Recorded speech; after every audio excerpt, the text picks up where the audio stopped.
muslimin dan muslimat jemaah maghrib rahimakumullah jami'an.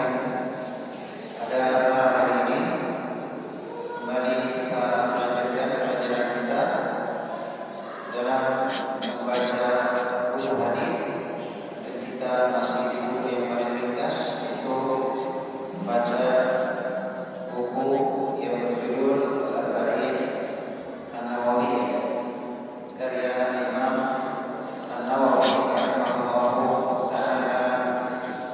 Dan sekarang kita sudah di hadis yang ke-24, hadis yang ke-24, di mana Nabi sallallahu alaihi wasallam meriwayatkan dari Tuhannya, di mana Allah Jalla wa Ala berfirman, wahai hambaku, sesungguhnya saya telah mengharamkan kezaliman atas diriku, maka saya menjadikan kezaliman itu haram di antara kalian. Oleh karenanya janganlah kalian saling menzalimi. Wahai hambaku, sesungguhnya kalian sesat. Sesungguhnya semua dari kalian itu sesat kecuali yang saya beri hidayah. Maka mintalah hidayah kepadaku, niscaya aku akan memberikan hidayah kepada kalian. Wahai hambaku, sesungguhnya kalian lapar kecuali yang saya beri makan. Oleh karenanya mintalah makan kepadaku, saya akan beri. Wahai hambaku, sesungguhnya kalian tidak berpakaian kecuali yang saya beri pakaian. Oleh karenanya mintalah pakaian kepadaku, saya akan beri. Wahai hambaku, sesungguhnya kalian berdosa atau bersalah setiap malam dan siang, sedangkan saya mengampuni semua dosa. Oleh karena itu mintalah ampun, saya akan ampuni. Wahai hambaku, sesungguhnya kalian tidak akan bisa memberikan bahaya kepadaku dan juga tidak bisa memberikan manfaat kepadaku. Wahai hambaku, seandainya orang pertama dan sampai terakhir di antara kalian dari kalangan manusia maupun jin ya berada di atas hati yang paling fajir, ya, yang paling fajir, maka tidak akan mengurangi kekuasaan saya ya sama sekali. Wahai hambaku, sesungguhnya orang yang paling pertama sampai yang paling terakhir dari kalangan jin maupun manusia berdiri pada satu tempat, kemudian serempak meminta kepadaku, maka saya akan berikan setiap permintaannya dan tidak mengurangi apa yang ada di sisiku, kecuali seperti jarum yang dimasukkan ke dalam lautan. Wahai hambaku, sesungguhnya itu adalah amalan kalian, saya hitung, kemudian saya balas secara sempurna. Maka siapa yang mendapatkan kebaikan maka hendaknya dia memuji Allah, dan siapa yang mendapatkan selain dari itu maka jangan dia mencela kecuali dirinya. Baik, ini hadis yang sudah kita jelaskan faedah-faedahnya, dan sekarang kita masuk di faedah yang ke-26, faedah yang ke-26, yaitu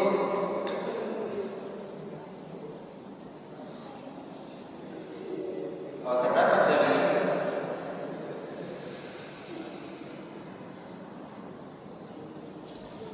pendidikan terhadap manusia untuk terbiasa dengan istighfar. Terdapat dari sebagai pendidikan bagi manusia untuk terbiasa dengan istighfar. Astagfirullah. Ya, astagfirullah. Sering mengucapkan istighfar. Sering dan selalu. Artinya bukan hanya lagi semangatnya beristighfar, tapi itu sudah menjadi kebiasaan dan sesuatu yang rutin dia kerjakan. Ya, dia terbiasa sering mengucapkan istighfar. Karena ternyata di setiap malam dan siang kita bersalah. Innakum tukhti'una bil-laili wan nahar. Sesungguhnya kalian berdosa di setiap malam dan siang. Ya, mungkin kita zalim ya terhadap diri kita. Mungkin kita zalim terhadap istri dan anak kita. Mungkin kita zalim terhadap banyak kesalahan-kesalahan kita. Ya, entah kita kurang dalam melaksanakan apa yang Allah perintahkan. Ya, entah kita begitu semangat dengan dunia. Ya, maka hadis ini menjelaskan kepada kita bahwa hendaknya menjadi kebiasaan kita adalah sering mengucapkan istighfar. Astagfirullah, astagfirullah, astagfirullah. Ya, mengingat bahwa kita adalah pendosa. Namun Allah Subhanahu wa taala berjanji, "Fastaghfiruni," istighfarlah kepadaku, aghfir lakum, saya akan ampuni. Jadi di sini Allah Subhanahu wa taala berjanji. Betul kalian berdosa di setiap malam dan siang. Tapi Allah perintahkan banyak-banyak istighfar. Dan saya itu, ya siapa yang beristighfar kepadaku, siapa yang minta ampun kepadaku, maka saya akan ampun. Ya, maka ini sudah semestinya kita banyak-banyak beristighfar kepada Allah Subhanahu wa taala. Kemudian faedah berikutnya, faedah ke-27, terdapat dalil bahwasanya hamba itu perlu kepada Allah Subhanahu wa taala dalam segala urusan, baik urusan dunia maupun urusan akhirat. Urusan dunia, masalah makanan, pakaian, ya kan? Disebutkan sesungguhnya kalian lapar kecuali yang saya beri makan, sesungguhnya kalian tidak berpakaian kecuali yang saya beri pakaian. Artinya setiap hamba perlu dengan Allah Subhanahu wa taala karena semua hajatnya, semua keperluannya itu di tangan Allah Azza wa Jalla. Maka mesti dia mendekat kepada Allah, mesti dia bergantung kepada Allah, mesti dia banyak-banyak mengingat Allah, mesti dia banyak berdoa kepada Allah, mesti banyak dia berpasrah ya kepada Allah, karena dia harus yakin bahwa segala hajat, segala keperluan dia dalam kehidupan ini, baik di dunia maupun di akhirat, itu di tangan Allah Subhanahu wa taala. Oleh karenanya dia dapat dari hamba ini sangat perlu kepada Allah Subhanahu wa taala, baik urusan dunianya maupun urusan akhiratnya. Urusan akhirat seperti masalah hidayah, ya masalah petunjuk, masalah pengampunan dosa, ya kan? Sesungguhnya kita sesat. Kita bisa dapat hidayah bukan karena kita cerdas. Betapa banyak orang yang cerdas tapi sesat. Ya, betapa banyak orang yang jenius, pintar tapi sesat. Tapi ada orang yang biasa-biasa saja, ya, tapi ternyata dia mendapatkan hidayah. Karena hidayah itu milik Allah, Allah beri kepada siapa yang Dia kehendaki, dan Allah Maha tahu siapa yang pantas mendapatkan hidayah. Oleh karenanya, lagi-lagi kita ingatkan bahwa terdapat dalil bahwa hamba sangat perlu kepada Allah Subhanahu wa taala dalam urusan dunianya maupun urusan akhiratnya. Faedah yang ke-28, ketaatan, ya ketaatan yang kita lakukan itu tidak memberi manfaat kecuali pelakunya itu sendiri. Maksudnya orang yang berbuat kebaikan, orang yang berbuat ketaatan, maka dia tidak memberi manfaat dari kebaikan yang dia lakukan kecuali dirinya sendiri. Ketika dia berbuat baik, itu untuk dirinya, ya kan? Hasilnya, manfaatnya yang rasakan dia sendiri. Demikian pula ketika dia berbuat dosa, dia berbuat jelek, dia berbuat jahat, maka dia tidak bahayakan kecuali dirinya. Adapun Allah Subhanahu wa taala tidak bertambah ketinggian Allah Subhanahu wa taala dengan ketaatan, dan juga tidak berkurang ketinggian Allah dengan kemaksiatan hambanya. Karena Allah mengatakan sesungguhnya kalian tidak bisa memberikan bahaya kepadaku dan juga tidak bisa memberikan manfaat kepadaku. Artinya kebaikan yang kita lakukan itu untuk kita, dan juga kejelekan yang kita kerjakan juga kita yang akan mendapatkan akibatnya. Baik.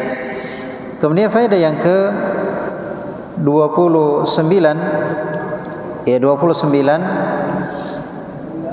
terdapat dalil kemuliaan dan kebaikan Allah Subhanahu wa taala tentang masalah rezeki hambanya. Artinya Allah Subhanahu wa taala memberikan rezeki kepada hambanya itu semuanya, yang kafir, yang bermaksiat, yang taat, itu Allah beri semuanya. Bahkan yang hewan sekalipun, tumbuh-tumbuhan, semuanya mendapatkan rezeki. Artinya terdapat dalil bagaimana baiknya Allah Subhanahu wa taala. Orang-orang kafir, bahkan mereka yang diberikan pemberian yang banyak dari dunia, mereka yang menguasai dunia, mereka yang mengeruk kekayaan dunia. Artinya masalah rezeki Allah Subhanahu wa taala tidak hanya batasi kepada orang-orang yang beriman saja, tapi Allah memberi kepada semuanya, menunjukkan betapa baiknya Allah Subhanahu wa taala. Kemudian faedah yang ke-30, disebutkan dalam hadis tadi, seandainya setiap dari kalian berkumpul di satu tempat kemudian meminta, serempak meminta, maka saya akan memberikan setiap orang permintaannya masing-masing. Jadi seandainya semua manusia ini, semua jin ini dari awalnya sampai akhirnya berkumpul kemudian serempak berdoa, maka Allah kasih masing-masing yang berdoa sesuai permintaannya masing-masing, tidak akan mengurangi kekayaan Allah Subhanahu wa taala sama sekali. Maka di sini terdapat dalil bahwasanya sebagaimana firman Allah Subhanahu wa taala, wa min syai'in illa indana khazainuhu, dan tidak ada segala sesuatu kecuali di sisi kami perbendaharaannya. Artinya segala sesuatu merupakan milik Allah Subhanahu wa taala. Kemudian faedah yang ke-31, pahala dan siksaan. Pahala dan siksaan itu sebabnya pahala dan siksaan itu disebabkan karena amalan. Maksudnya seorang mendapatkan pahala karena amalan yang dia kerjakan. Seorang mendapatkan siksaan juga karena amalan yang dia kerjakan. Kalau dia kerjakan amalan yang baik, dia mendapatkan pahala. Kalau dia kerjakan amalan yang jelek, berarti dia mendapatkan dosa atau siksaan. Dan Allah Subhanahu wa taala banyak memaafkan. Artinya ternyata dosa-dosa itu tidak semua Allah balas. Karena seandainya setiap dosa yang terjadi langsung dibalas, maka tidak ada yang bisa hidup di dunia ini. Karena kita berdosa setiap malam dan siang. Jadi seandainya pas dosa langsung musibah, sudah tidak ada yang bisa hidup. Karena kita bersalah di setiap malam dan siang. Tapi berkaitan dengan kesalahan, Allah banyak memaafkan, Allah banyak bersabar, Allah banyak menunda. Barangkali di antara hambanya ada yang mau beristighfar, ada yang mau bertobat, ada yang mau kembali, ada yang sadar, dikasih waktu oleh Allah Azza wa Jalla.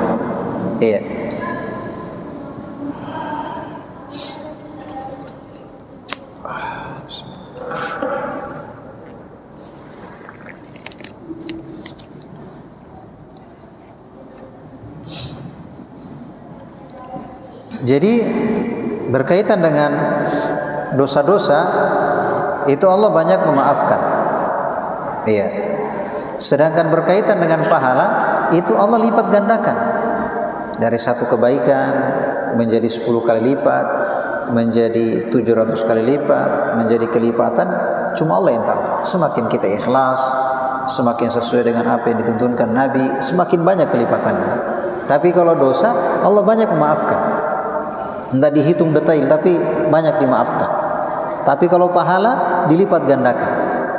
Ya, menunjukkan bagaimana kebaikan Allah Subhanahu wa taala kepada hambanya. Artinya apalagi yang kurang? Kita mau cari yang bagaimana?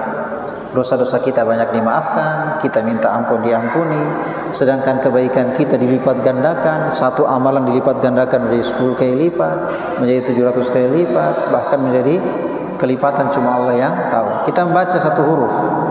Satu huruf itu jadi 10 huruf. 10 huruf jadi 700 huruf. Kemudian 700 huruf jadi cuma Allah yang tahu. Dilipat gandakan. Iya. Baik.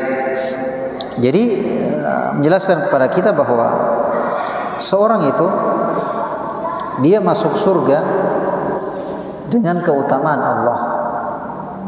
Karena kita bisa berbuat baik, itu siapa yang kasih petunjuk? Kemudian banyak kebaikan kita, itu siapa yang lipat gandakan pahalanya? Iya kan? Allah Azza wa Jalla. Maka tidak boleh kita mengandalkan sholat kita, puasa kita, tidak sebanding. Ya, tidak sebanding antara apa yang kita lakukan dengan apa yang Allah berikan.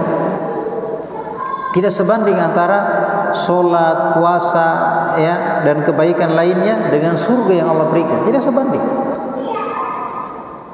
Allah yang kasih kita petunjuk, terus Allah yang kasih kita kelipatan, Allah yang lipat gandakan pahala atau kebaikan yang kita kerjakan.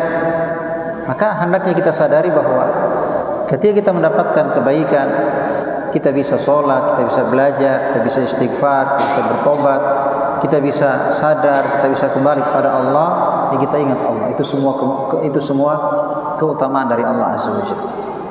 Jangan kita ingat diri kita. Kita bukan siapa-siapa. Ya, ingat ya. Seandainya bukan karena Allah, kita enggak sholat. Seandainya bukan karena Allah, kita enggak belajar agama. Seandainya bukan karena Allah, kita enggak ke masjid, dan seterusnya. Jadi semua kebaikan hendaknya kita sadari bahwa itu adalah keutamaan darinya. Keutamaan darinya.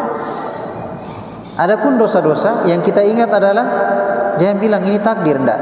Yang kita ingat adalah diri kita. Makanya disebutkan dalam hadis, "Faman wajada khairan falyahmadillah." Siapa yang mendapatkan kebaikan, dia puji Allah. Itu keutamaan dari Allah.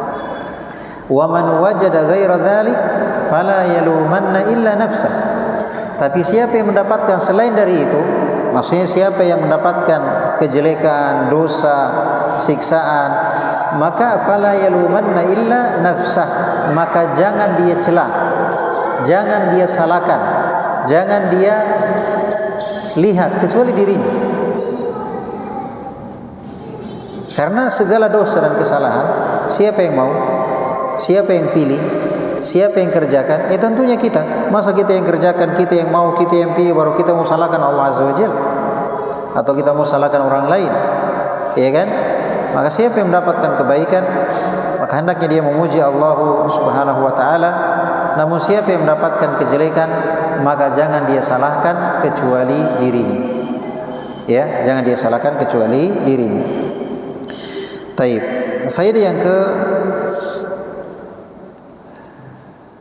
33. Taib 33 32. Ya, setiap orang hendaknya dia berusaha. Hendaknya dia berusaha. Dia berusaha supaya mendapatkan kebaikan dari Allah.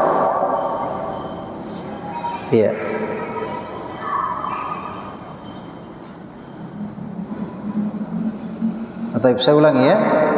Saya ulangi faedah yang ke 32. Ya, setiap insan atau setiap orang ketika dia mendapatkan kebaikan, maka dia mengingat Allah. Itu ya, ini hampir mirip tadi. Ketika dia mendapatkan kebaikan, hendaknya dia mengingat Allah. Namun ketika dia mendapatkan musibah, dia mendapatkan kejelekan, maka jangan ia salahkan kecuali dirinya. Ini ya, semakin memperjelas faedah yang sebelumnya. Jadi ketika mendapatkan kebaikan, alhamdulillah. Jangan, ya kan? Tapi ingat Allah Azza wa Jalla. Tapi ketika mendapatkan kejelekan, maka lihat diri, tunjuk diri. Kalau ada kejelekan, ada musibah, ada apa, tunjuk diri. Kalau ada kebaikan, ada pencapaian, ada prestasi, ada ketaatan, Allah Azza wa Jalla. Ya kan? Karena sebut dalam hadis tadi, man wajada khairan falyahmadillah. Ya. Disebutkan di dalam ayat, ma asabaka min hasanatin faminallah. Apapun yang engkau dapatkan dari kebaikan, itu dari Allah. Wa ma asabaka min sayyi'atin famin nafsik. Dan kejelekan apa saja yang menimpamu, itu dari dirimu. Iya, dari dirimu. Taib. Ini caranya ya. Ini caranya kita dalam menyandarkan kebaikan atau keburukan. Kalau kita dapat kebaikan, kita ingat Allah. Kalau kita dapat kejelekan, salahkan diri. Ya, supaya kita introspeksi, kita banyak istighfar, ya, kita banyak kembali kepada Allah Azza wa Jalla. Ya, kita tunjuk diri kalau ada musibah, ada kesalahan, kekurangan. Taib. Kemudian faedah yang ke-33 disebutkan dalam hadis, fastahduni ahdikum. Ya. Mintalah hidayah, saya akan beri. Di potongan hadis juga, innama hiya a'malukum. Sesungguhnya itu adalah amalan kalian. Maka di sini menjelaskan akan mazhab ahli sunnah wal jamaah dalam masalah takdir, bahwasanya masalah hidayah itu di tangan Allah Subhanahu wa taala. Iya, masalah hidayah adalah urusan Allah Subhanahu wa taala. Iya. Allah memberi hidayah kepada siapa yang Dia kehendaki. Hanya saja hamba itu punya usaha, punya ikhtiar, punya pilihan, punya amalan yang disandarkan kepadanya, dan Allah Maha tahu. Kenapa dikasih hidayah, kenapa dikasih Islam, kenapa dikasih kafir, kenapa dikasih baik, kenapa dikasih jelek. Allah Maha tahu apa yang pantas bagi hamba, apa maunya orang ini. Ya, Allah Maha tahu. Ya, kenapa ditakdirkan seperti itu. Intinya yang merupakan akidah ahli sunnati wal jamaah, ya, bahwasanya hidayah di tangan Allah Subhanahu wa taala. Allah memberi kepada siapa yang dikehendaki. Hanya saja manusia punya ikhtiar, punya pilihan, dia punya amalan yang disandarkan kepadanya. Iya, artinya begini. Allah punya kehendak, manusia juga punya kehendak. Namun apapun yang kita kehendaki tentunya akan terjadi atas kehendak siapa? Allah Subhanahu wa taala, dan Allah itu maha tahu apa yang pantas bagi hambanya. Kemudian faedah yang ke-34 dalam hadis disebutkan uhsiha lakum, innama hiya amalukum uhsiha lakum. Sungguhnya itu adalah amalan kalian, saya kumpulkan. Maksudnya dicatat, dihitung, didetailkan, tidak ada yang tercecer, tidak ada yang luput. Itu uhsiha, saya kumpulkan semuanya untuk kalian. Maka kita akan ditanya oleh Allah Subhanahu wa taala atas setiap amalan yang kita kerjakan, dan tidak ada satupun yang luput. Jadi kita akan ditanya oleh Allah Subhanahu wa taala atas setiap amalan yang kita kerjakan. Tidak ada satupun yang luput, yang tercecer, yang hilang, yang luput, enggak ada. Faman ya'mal mithqala dzarratin khairan yarah wa may ya'mal mithqala dzarratin syarran yarah. Jadi semuanya sama di sini ya, innama hiya a'malukum usiha lakum. Semuanya itu amalan kalian, saya kumpulkan semuanya untuk kalian. Jadi dikumpulkan oleh Allah Subhanahu wa taala, tidak ada yang tercecer sama sekali. Kemudian faedah yang ke-35, hadits ini mengumpulkan amalan-amalan hati. Ya, hadits ini mengumpulkan amalan-amalan hati. Yang pertama seperti amalan cinta. Amalan cinta amalan cinta. Di hati ini akan muncul rasa cinta kepada Allah Subhanahu wa taala. Dari sisi mana? Dari semua hadits, lafaz hadits yang dibacakan tadi disebutkan kebaikan Allah. Sesungguhnya kalian sesat kecuali yang saya beri hidayah. Sesungguhnya kalian lapar kecuali yang saya kasih makan. Sesungguhnya kalian tidak berpakaian kecuali yang saya kasih. Sesungguhnya kalian bersalah setiap malam dan siang, tapi saya mengampuni semua dosa, ya kan? Artinya Allah Subhanahu wa taala menyebutkan kebaikan-kebaikan. Semuanya kalian kalau berkumpul di suatu tempat semuanya minta, saya kasih, ya kan? Saya kasih semuanya. Ya, artinya ini akan munculkan rasa cinta kepada Allah Azza wa Jalla. Artinya kalau kita periksa dalam hidup kita, tidak ada yang paling berjasa dalam hidup kita dibandingkan Allah Azza wa Jalla. Kita punya orang tua, bapak, ibu, ya kan? Kemudian mereka perhatian dengan kita, memberi kepada kita, itu semua dari siapa? Dari Allah Azza wa Jalla. Kita punya pasangan, kita punya anak, kita punya pekerjaan, kita punya kesehatan, kita punya dan seterusnya, semua dari Allah Azza wa Jalla. Ya kan? Artinya kalau ada orang yang kasih kita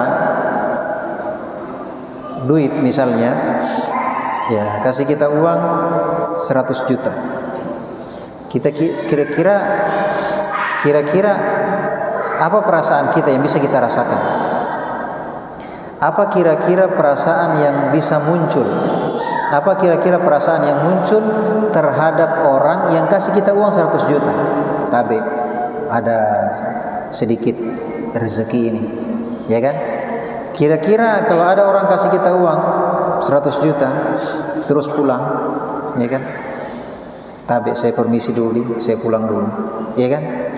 Kira-kira kita benci dia atau kita cinta dia?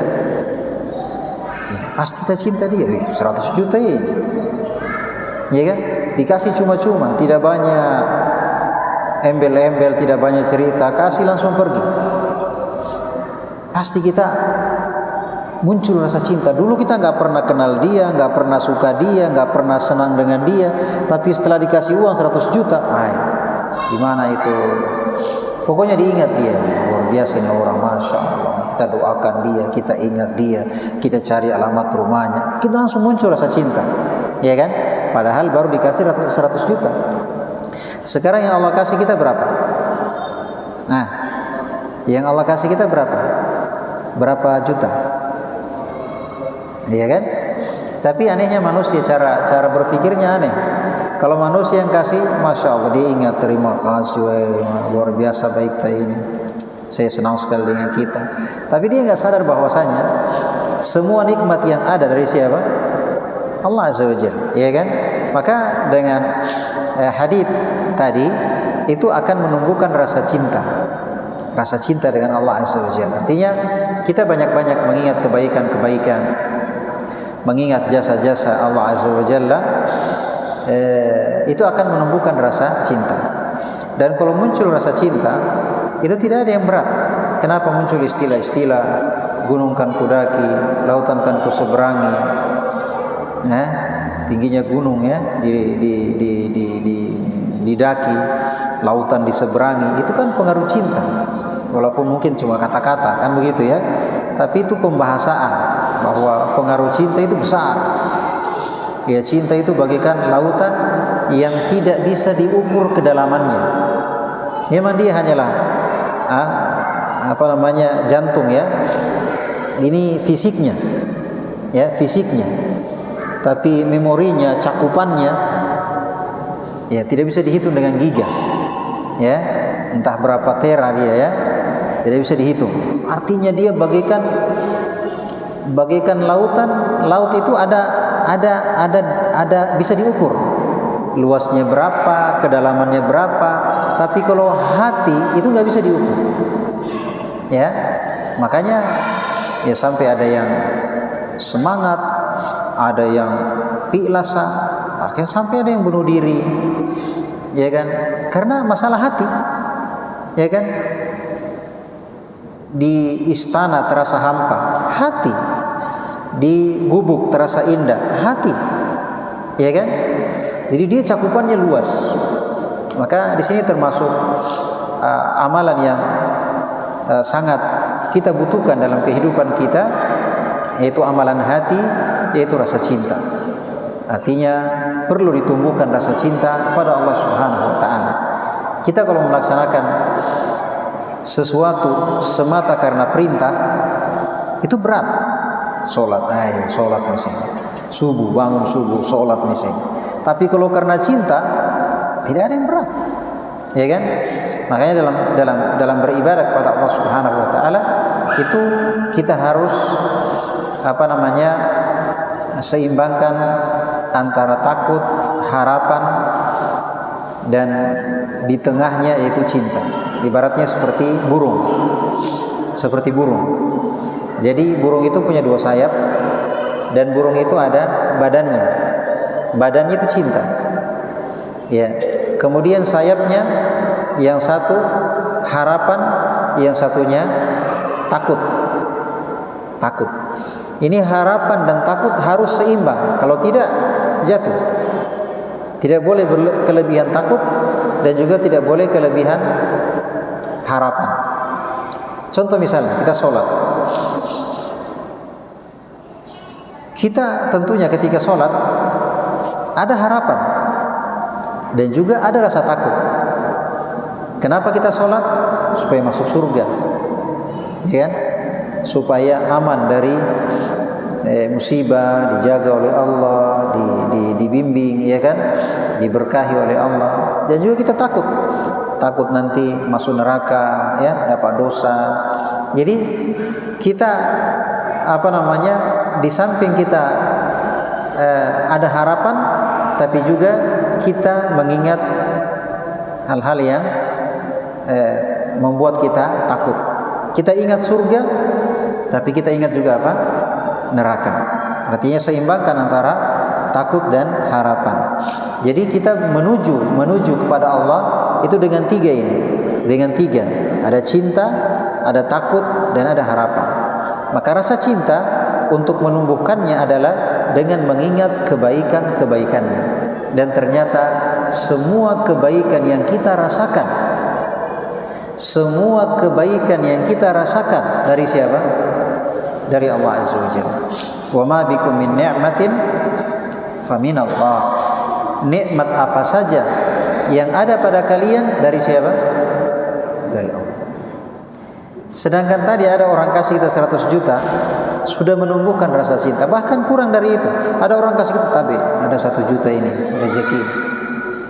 Kira-kira ada perasaan, apalagi lagi tidak ada uang, ya kan? Lagi tidak ada uang, lagi uang bensin pun tidak ada, uang makan pun tidak ada. Tiba-tiba ada yang kasih 1 juta langsung muncul rasa cinta kepada orang itu. Padahal sebelumnya kita nggak kenal dia, nggak pernah ada rasa dengan dia. Tapi setelah ada kebaikannya, maka muncul rasa rasa cinta. Nah, bagaimana dengan Allah Subhanahu wa taala yang kebaikannya terhadap kita tidak bisa dihitung? Wa in ta'uddu ni'matallahi la tuhsuha. Kalau kalian menghitung nikmat Allah, kalian tidak akan bisa menghitungnya. Maka mengingat-ingat, menghadirkan, selalu mengingat kebaikan-kebaikan Allah, itu akan menumbuhkan rasa cinta pada Allah. Dan bila ada rasa cinta, itu akan memberikan pengaruh yang besar dalam kehidupan kita. Di antaranya adalah kita akan ringan dalam beramal. kita akan ringan dalam beramal. Taib. Kemudian yang kedua dari amalan hati yaitu harapan. Harapan. Disebutkan bahwasanya sesungguhnya kalian berdosa di setiap malam dan siang, tapi saya mengampuni semua dosa. Jadi kita punya harapan. Betul kita berdosa siang dan malam, kita punya banyak kesalahan, tapi kita punya harapan kepada Allah, ya kan? Karena ternyata Allah Maha Pengampun, ya. Allah Maha Pengampun. Ya, maka kita banyak-banyak istighfar, kita banyak-banyak bertobat. Lisan kita terbiasa dengan astagfirullah, astagfirullah, astagfirullah, menumbuhkan rasa harapan. Rasa harapan. Dan ini penting juga. Kenapa ada orang masuk ke rumah sakit dadi? Karena sesama tak kalah mati, tidak ada harapan lagi. Sudah nggak ada harapan, iya kan? Tapi kalau dia mengingat bagaimana janji-janji Allah, Allah tidak akan pernah menyelisihi janjinya, ya kan? Allah begitu perhatian dengan hambanya, Allah begitu sayang dengan hambanya. Allah larang kita bunuh diri, Allah larang kita putus asa, Allah larang kita pesimis, Allah larang kita tidak yakin, ya kan? Taib. Ini akan menumbuhkan rasa harapan. Jadi orang yang punya harapan itu akan memberikan pengaruh besar dalam hidupnya. Di antaranya adalah selalu optimis. Sesulit apapun, ketika dia yakin dengan Allah Azza wa Jalla, maka selalu tenang. Dia yakin pasti ada jalan. Pasti ada jalan. Nabi Ibrahim ketika dilempar ke dalam api, dia mengatakan hasbunallahu wa ni'mal wakil. Nabi Yunus ditelan ikan, dia mengatakan la ilaha illa anta subhanaka inni kuntu minaz zalimin. Nabi kita Muhammad dan para sahabat ketika dikepung, mereka mengatakan hasbunallahu wa ni'mal wakil. Intinya mereka andalkan Allah Azza wa Jalla. Di masa-masa kritis, di masa-masa genting, ya, mereka tidak pilasa. Maksudnya mereka tidak pesimis. Ya, ada harapan. Ada harapan. Ini penting, ya. Kenapa sekarang orang banyak masuk rumah sakit jiwa, gangguan jiwa. Jadi bukan sekarang itu cuma korsleting listrik, ada juga korsleting saraf. Korsleting saraf, karena sudah nggak ada harapan. Akhirnya saraf itu korslet. Iya, ada yang bunuh diri, ada yang minum racun, ada yang macam-macam. Ya, minimal kadang muncul penyakit-penyakit badan, gatal-gatal, penyakit apa? Karena tingkat pesimis yang tinggi, ya, tingkat pesimis yang tinggi, akhirnya memberikan dampak yang tidak baik bagi kesehatannya. Iya, maka perlu kita punya harapan, yakinkan kepada Allah Azza wa Jalla bahwa Allah tidak akan pernah menyelisihi janjinya. Ya, Allah tidak pernah menyia-nyiakan hambanya. Allah ketika kita mendekat, Allah lebih mendekat. Kalau kita mengingat, Allah lebih ingat, dan seterusnya. Ya, ini yang kedua yang bisa kita rasakan, yaitu munculnya amalan hati, yaitu roja, yaitu harapan. Ya, yang ketiga itu takut. Takut ini juga penting, ya. Ya, takut, rasa takut kepada Allah Azza wa Jalla. Ya, disebutkan innama hiya a'malukum usiha lakum. Sungguhnya itu adalah amalan kalian, saya hitung untuk kalian. Jadi tidak sembarang kita beramal, karena ternyata semuanya dihitung, dicatat, dikumpulkan, tidak ada yang luput, ya kan, dari Allah Subhanahu wa taala. Maka ini munculkan rasa takut.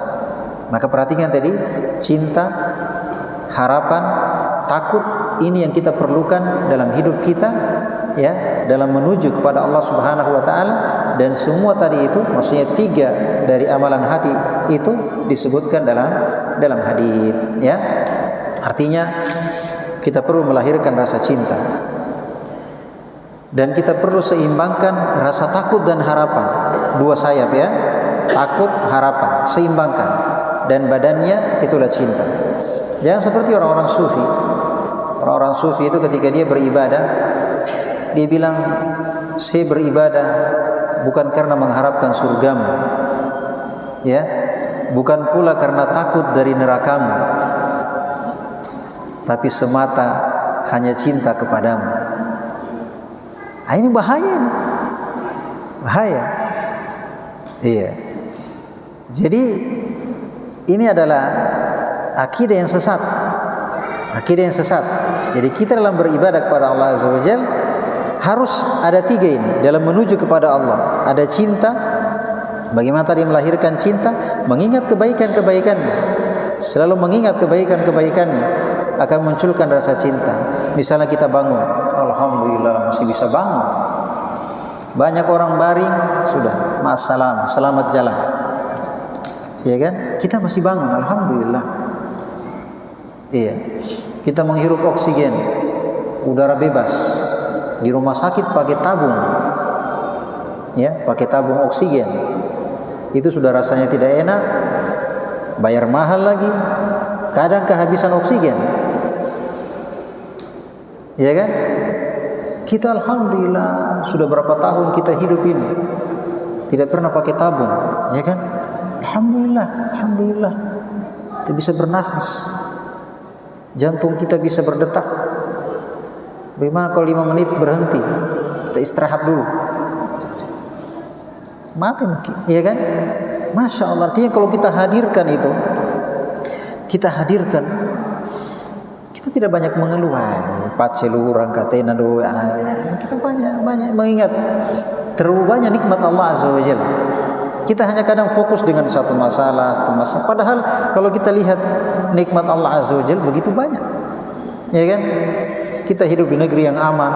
Balasi pun tinggal di Gaza, rudal, anak istri meninggal, jatuh terperangkap di reruntuhan, ya kan?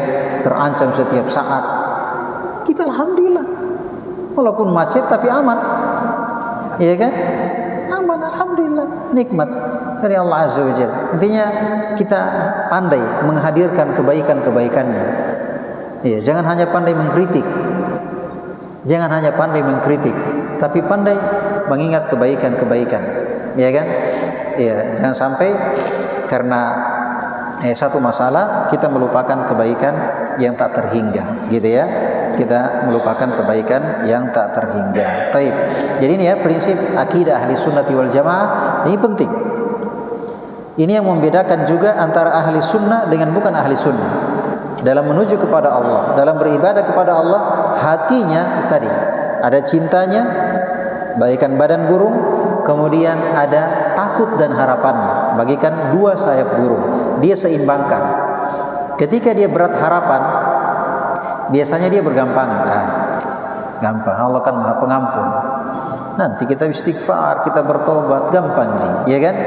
Karena dia terlalu besar rasa harapan. Coba dia ingat mati mendadak, siksaan neraka, siksaan alam kubur, pasti balasin. Puna tiba-tiba mati, ya kan? Tapi kalau terlalu takut terus, dosa, takut sing, ya kan? Baik mati aja, sesam aja, ya kan? Akhirnya baik tak kalah mak, ya kan? Karena frustasi, sudah nggak ada solusi, putus asa, ya tak kalah mak, tak kalah hancur mak, ya kan? Karena dia pikir sudah nggak ada jalan, sudah nggak ada harapan, ya, sudah nggak ada harapan, sudah nggak ada solusi. Ini juga tidak bagus, tapi diseimbangkan. Kita ingat ini juga. Kita ingat surga, ingat neraka juga. Kita ingat pahala, ingat dosa juga. Kita ingat kebaikan Allah, ya, ampunannya, rahmatnya. Kita ingat juga siksanya. Kita ingat juga kerasnya siksanya. Kita ingat juga marahnya, supaya seimbang. Taib. Baik, itu yang bisa kita jelaskan ya pada kesempatan malam hari ini. Semoga apa yang kita dengarkan bermanfaat bagi kita semua. Subhanakallahumma bihamdik, asyhadu an la ilaha illa anta astaghfiruka wa atubu ilaik. Assalamualaikum warahmatullahi wabarakatuh.